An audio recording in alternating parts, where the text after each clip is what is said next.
भिक्षा नहीं। किसी चीज को मांगने को भिक्षा कहा जाता है। खास करके खाना ही भिक्षा में मांगा जाता था। अपना पेट भरने के लिए पहले के समय में साधु संत भिक्षा पर ही निर्भर करते थे और ये कोई शर्म की बात नहीं थी, बल्कि उस समय में तो आम जनता बहुत खुशी से भिक्षा देती थी, क्योंकि हमारे धर्म में भिक्षा देना काफ़ी पुण्य का काम माना जाता है। और कहा जाता है कि जब तुम्हारे द्वार कोई भिक्षा मांगते हुए आए तो उसको खाली हाथ नहीं भेजना चाहिए।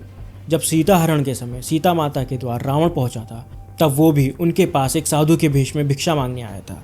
सीता माता को कहा गया था कि वो अपने घर के द्वार लक्ष्मण रेखा से ना निकले, फिर भी उन्होंने निकलकर उस साधु को, जो कि रावण था, उन्हें भिक्षा दी। क्यों? क्योंकि वो नहीं चाहती थी कि वो साधु खाली हाथ जाए और उन्हें या राम जी को उनका श्राप लगे। ये प्रथा सालों से चली आ रही है। भिक्षा देना और लेना कभी बंद नहीं हुआ और आज भी ये वैसे ही चालू है, पर अब सदी बदल गई है, नाम बदल गया है और तरीका भी। अब भिक्षा नहीं, ये भीख बन चुका है। अब दान लेना नहीं, एक धंधा बन चुका है। एक ऐसा धंधा जिससे निकलना बहुत मुश्किल है। ऐसा धंधा जो कि एक इंसान को ये सोचने पर मजबूर कर देता है कि मैं इनको भीख देकर इनकी मदद करूं या नहीं।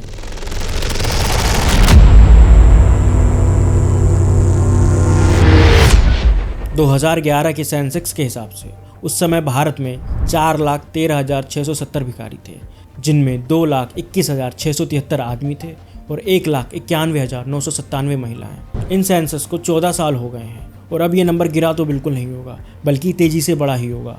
मैं ऐसा क्यों कह रहा हूँ, इसे जानने के लिए पहले एक टर्म को समझते हैं, human trafficking. Human trafficking basically होता है एक इंसान को खरीद के या उसका किडनैपिंग करके इधर से उधर करना, अलग अलग पर्पसेस के लिए।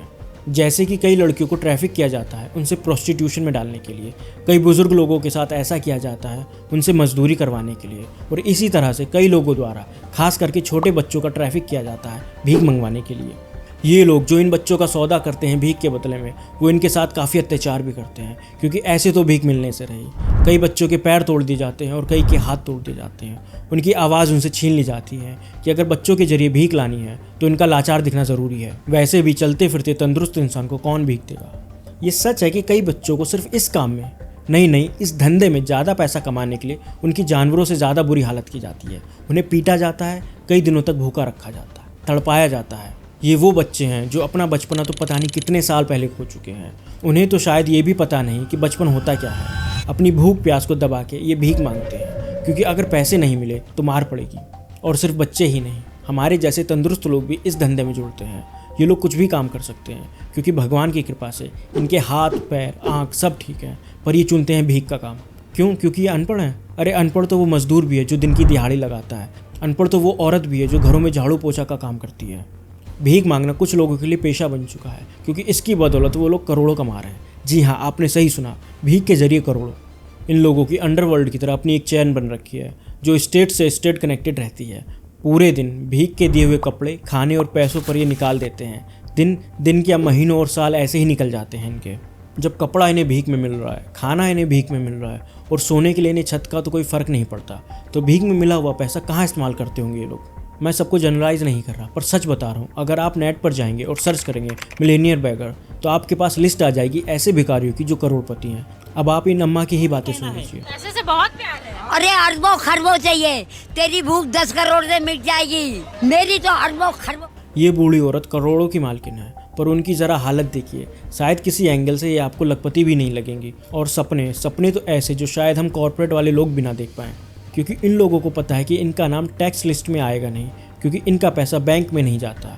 और ये तो ना जाने कितने चिल्लर और 10-20 के नोट इनके घरों में छुपे रहते हैं। ये होते हैं गरीब, पर ख्वाब इनके इतने बड़े होते हैं कि सोचो मत। ख्वाब देखने में कोई बुराई नहीं है, पर अपने ख्वाबों की वजह से किसी और की ज़िंदगी नरक बन जाए तो।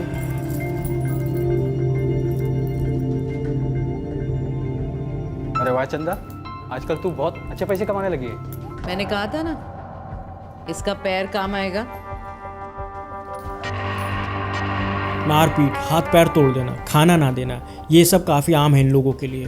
और यही लोग होते हैं जो आगे चलकर एक मासूम बच्चे या मासूम इंसान को क्रिमिनल बनने पर मजबूर कर देते हैं।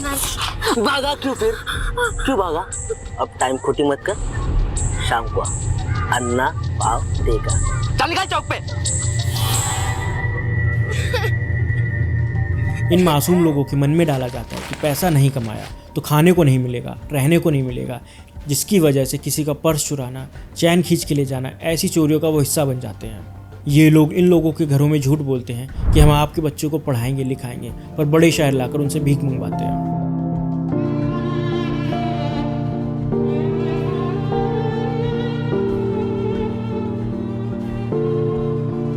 ऐसे दर्द और दरिंदगी ये लोग झेलते हैं, ऐसी हवानियत इनके साथ की जाती है जो किसी दुश्मन के साथ भी ना हो। क्या इन्हें इन पर दया नहीं आती?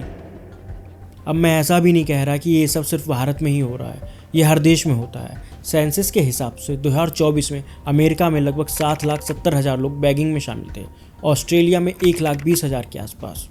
तो ऐसा नहीं है कि भीख सिर्फ भारत में है, पर दूसरे देशों में अगर आप देखेंगे तो बैगिंग सिर्फ किसी गाड़ी के आगे खिड़की पर नॉक करने से नहीं मांगी जाती, बल्कि वहाँ पर अपने स्किल्स को डिस्प्ले करते हैं, जैसे सड़क पर गिटार बजाना, गाना गाना, और अगर किसी को वो अच्छा लगे तो वो उसके सामने रखी टोपी या बास्केट में कुछ पैसे डाल देता है। पर बात यह है कि मजबूरी में करना और ज़बरदस्ती करवाए जाने में काफ़ी फ़र्क होता है।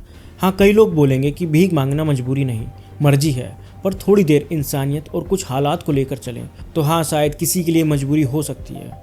कोई बूढ़ा आदमी जिसे उसके बच्चों ने दूर कहीं घर से भेज दिया, ना तो उसके पास पैसे हैं और ना रहने को छत, तो वो डेफिनेटली एक मजबूर आदमी है। पर इन लोगों के बीच में फ़र्क कैसे पता चलता है? ये फ़र्क इनकी बातों से पता चलता है। आपने कई बार नोटिस किया होगा कि जब आपके पास कोई भीख मांगने आता है तो उनकी स्टेटमेंट्स काफ़ी अलग होती हैं। कोई कहता है कि बहुत भूख लगी है, कुछ पैसे दे दो, और कोई कहेगा कि बहुत भूख लगी है, कुछ खाने को दे दो। इन दोनों स्टेटमेंट्स में काफ़ी स्लाइट डिफरेंस है, लेकिन मतलब ज़मीन आसमान का है, क्योंकि लगी दोनों को भूख है। पर जब आप उस इंसान को कुछ खाने को देंगे जो आपसे पैसे मांग रहा था, तो वो इंसिस्ट करेगा कि आप उनको पैसे ही दे दें। और जिसको सच में भूख लगी होगी वो उस खाने के आइटम में खुश हो जाएगा और आपको दुआएं देने लगेगा। अब उदाहरण के लिए इस वीडियो को देखिए, जहाँ एक बच्चा एक विदेशी और स्थानीय भारतीय के पास आता है पैसे मांगने, पर जब उसे वो नारियल ऑफर करते हैं तो वो मना कर देता है, और उसकी ये चाल विदेशी तक समझ जाता है। To take it because you're begging for money, and money is actually same like coconut. No money. Coconut. Take it. Yeah, no. This is silly. What you need is food and drinks and education. पर हम Indians का क्या, हम में से कई लोग emotional होकर इन्हें पैसे दे देते हैं, ये ना समझते हुए कि हमारी पॉकेट से जो पैसा जा रहा है वो इनके पॉकेट में नहीं, किसी और की पॉकेट में जा रहा है। क्योंकि अगर सच में भूख लगी होती तो उस राशन के जरिए खाना क्यों नहीं खा लेते जो सरकार उन्हें मुफ्त में देती है। पर उसके लिए इन्हें पहचान लगेगी, जैसे आधार, पैन, तो एक नेशनल सिक्योरिटी का कंसर्न भी हो सकता है कि कहीं ये लोग इलीगल माइग्रेंट्स तो नहीं। According to the Indian law institute, begging का मसला इंडिया में एक सीरियस सोशल कंसर्न बन चुका है। स्टेट ने इसे बंद करने का और क्रिमिनलाइज करने का सोचा तो था, लेकिन जुडिशरी ने यह कहा कि बैगिंग को क्रिमिनलाइज करना गलत है और ये वनरेबल सेक्शंस के फंडामेंटल राइट्स का उल्लंघन करता है। स्टेट बैगर्स को हटा नहीं सकती, क्योंकि कॉन्स्टिट्यूशन का एम सभी सिटीजन्स को सोशो इकोनॉमिक जस्टिस और राइट टू लाइफ देना है। साथ ही बैगर्स को स्टेट के फाइनेंशियल रिसोर्सेज और सोसाइटी पर अनवारंटेड बर्डन नहीं बनना चाहिए, लेकिन उन्हें स्टेट की प्रोग्रेस में कंट्रीब्यूट करना चाहिए। ये स्टेटमेंट ये शो करता है कि आखिर बैगिंग एक कितना बड़ा कंसर्न है, पर इसे पूरी तरह से हटाया नहीं जा सकता, क्योंकि ये उनके राइट्स के खिलाफ है। पर तब क्या होगा जब इन बैगर्स की वजह से इंडिया की इमेज गिरने लगेगी।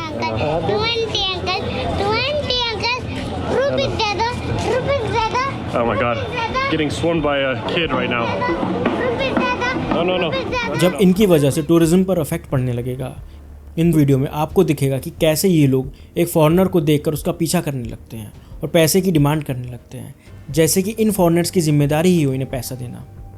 मुझे पता है आप में से कई लोग बोलेंगे कि ऐसा तो नहीं है कि इंडिया इकलौती कंट्री है जिसमें ये सब चलता है, और तू इंडिया को इतना गरीब या बुरा क्यों दिखाना चाहता है। तो देखिए, ये तो मैं पहले ही बोल चुका हूँ कि ये हर कंट्री में होता है, और दूसरा, मैं इंडिया को किसी एंगल से बुरा नहीं दिखाना चाहता, पर चीज़ ये है कि मैं अपने देश के बुरे एरियाज़ को हाईलाइट करना चाहता हूँ, क्योंकि जब तक हम जैसे लोग रुकेंगे नहीं, ये तो रुकने से रहे, क्योंकि हम जैसे लोग ही हैं जो इन्हें कहीं ना कहीं बढ़ावा देते हैं। अभी हाल ही में इंदौर अथॉरिटीज़ ने भीख देने और लेने दोनों पर बैन लगा दिया और कह दिया कि अगर कोई पैसा देता भी है तो उसे जेल हो सकती है। और इंदौर के बाद वही कानून भोपाल पर लगा दिया गया, जो कि कुछ की नज़र में अच्छा है और कुछ की नज़र में बुरा, पर यह ज़रूरी भी है to decrease the ongoing begging scams. India में भिखारी काफ़ी अलग अलग तरीके से हमें लूटते हैं, जो शायद किसी की नज़र में इंसानियत होती है। कई भिखारी आपके पास आएंगे, कहेंगे मुझे थोड़ा राशन दिला दीजिए, मुझे बहुत भूख लगी है, थोड़ा आटा चावल दाल दिला दीजिए। अब ये सुनकर कई लोगों का मन पिघल जाएगा और उन्हें राशन दिलाने चले जाएंगे। बेखबर होकर कि दोनों दुकानदार और वो भिखारी मिले हुए हैं। एक बार जब वो इंसान अपनी इंसानियत दिखाकर चला जाता है तो वो भिखारी सारा राशन दुकानदार को वापस कर देता है और वो दुकानदार दिए हुए पैसे को 50-50 कर दोनों के बीच बांट लेता है। अगर आपको लगता है कि ये बनावटी है तो ट्रिप सेवी का ये आर्टिकल पढ़ लीजिए। इसके मुताबिक तो भिखारी छोटे छोटे बच्चों को किराए पर लेते हैं ताकि लोगों को उन पर दया आए। ऐसे ही एक यूट्यूबर हैं कार्ल रॉक। ये वैसे तो न्यूजीलैंड से हैं लेकिन रहते इंडिया में हैं और इंडिया में व्लॉग्स बनाते हैं, जिसमें से एक वीडियो में उन्होंने इंडियन वैगिंग स्कैम को एक्सपोज किया था। उन्होंने काफ़ी वैरायटी ऑफ स्कैम्स को शो किया है, जैसे फेक मेडिकल फीस स्कैम। उन्होंने ये दिखाया कि कैसे रेलवेज और ट्रांसपोर्ट एरियाज़ के आसपास स्कैमर्स आकर दूसरे लोगों को इमोशनली ब्लैकमेल करते हैं और कहते हैं कि उनका पास ही के हॉस्पिटल में इलाज चल रहा है और उनके पास पैसे नहीं है, तो प्लीज़ हमारी मदद कर दीजिए। सोचने वाली बात यह है कि ये लोग स्पेशली ट्रांसपोर्ट एरियाज़ को ही टारगेट क्यों करते हैं। ये इसलिए क्योंकि उन्हें पता है यहाँ पर आसानी से इन लोगों को फॉरेनर्स मिल सकते हैं और अगर कोई फॉरेनर है तो पैसे तो उसके पास भर के होंगे। दूसरा स्कैम है द डोनेशन स्कैम। ये स्कैम ऐसा है जो सिर्फ फॉरेनर्स ही नहीं, इंडियंस के साथ भी किया जाता है। अक्सर कई लोग हमारे पास आते हैं और बोलते हैं कि हम स्पेशली एबल्ड चिल्ड्रन के लिए डोनेशन इकट्ठा कर रहे हैं, हम NGO से हैं और हम अनाथ बच्चों के लिए कुछ काम करवा रहे हैं, तो प्लीज़ डोनेट कीजिए। कई लोग दे देते हैं और कई लोग नहीं, पर प्रॉब्लम ये है कि इनमें से आधे लोग झूठे होते हैं, स्कैमर्स होते हैं। ये पैसे ना किसी NGO में जाते हैं और ना ही किसी चैरिटी में। ये स्कैमर्स होते हैं जिनके लिए किसी की भावनाओं से खेलकर पैसे इकट्ठा करना एक जरिया है। जब इनके किसी एक स्कैम के बारे में दुनिया को पता चल जाता है तो एक नए स्कैम के साथ आकर खड़े हो जाते हैं और इनके स्कैम समय के साथ साथ एडवांस होते जा रहे हैं। ऑफ कोर्स हर स्कैम का पता होना मुश्किल है, लेकिन सतर्क रहना हमारी जिम्मेदारी है। हम जितना कम मॉनेटरी हेल्प इन लोगों की कर सकते हैं उतना अच्छा होगा। हाँ, आप इन्हें खाने के लिए चीज़ें दीजिए, बेझिझक राशन भी दीजिए, पर कभी उस दुकान से राशन मत दीजिएगा जिसके पास ये आपको लेकर जाएं। साथ ही उन्हें एजुकेट करें और बताएं कि सरकार ने इन जैसे लोगों के लिए स्कीम्स निकाल रखी हैं, कैसे वो उनका बेनिफिट उठा सकते हैं। और अगर कभी आपको ऐसा लगे कि यार मुझे इसकी मदद करनी चाहिए, कुछ पैसे दे देने चाहिए, लेकिन उसी समय आपके मन में डाउट है, तो डोंट वरी, क्योंकि सरकार टैक्स में से कुछ हिस्सा चैरिटीज़ और इनके वेलफेयर पर लगाती है, तो इनडायरेक्टली आप इन लोगों की मदद कर रहे हैं बाय पेइंग द टैक्स। जब हम इनकी मॉनेटरी हेल्प बंद कर देंगे तो ये भी उन मासूम ज़िंदगियों का इस्तेमाल करना बंद कर देंगे जिन्हें ये लाचार बना देते हैं हमारी दया के लिए। तो आइए हम सब मिलकर हमारे देश को एक महान देश बनाते हैं और इन स्कैम्स को रोकते हैं। अगर ये वीडियो आपको पसंद आया हो तो इसे लाइक करें और चैनल को सब्सक्राइब करें। जय हिंद, जय भारत।